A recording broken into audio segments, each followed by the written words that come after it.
I truly don't think there's a character I've ever wanted to see succeed more than Will Serfort. For those of y'all unfamiliar, he's the MC of Wisteria Wand and Sword, and the thing is, I'm not new to the whole magicless protagonist in a magical world thing. I've seen Black Clover and finished the manga, and I've also seen both current seasons of Mashal. And while overall I still have Black Clover a bit above Wisteria, Will specifically as a character just feels so special. I think it's partly because his characterization has been done so well to make him feel more realistic than your average shonen protag. When you look at these other guys, Mash is completely monotonous and kind of boring. And while I love Asta, he embodies great themes and I want to see him succeed, I can also understand why people would be annoyed at his demeanor and social obliviousness. But with Will, the way he carries himself, the way his emotions are displayed, the way you get a look at his inner monologues constantly to see what he's feeling, all of it just culminates in a character that feels so incredibly special. Like when you see others suffer little setbacks, right? It's like, well, that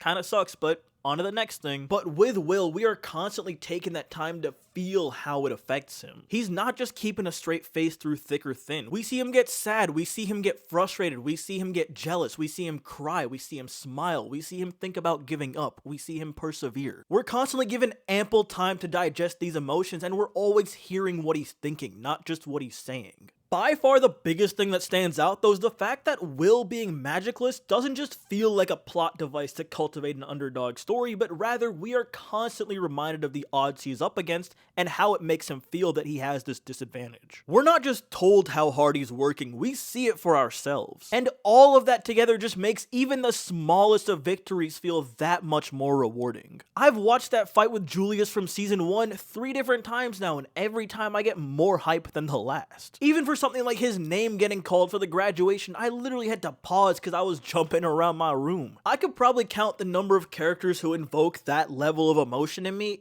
on like one hand. Will got it, bro. It's like I'm watching my best friend or my brother like do all this crazy stuff. And he really just has aura, man. One of the greatest MCs out there for sure, and we are only on season 2.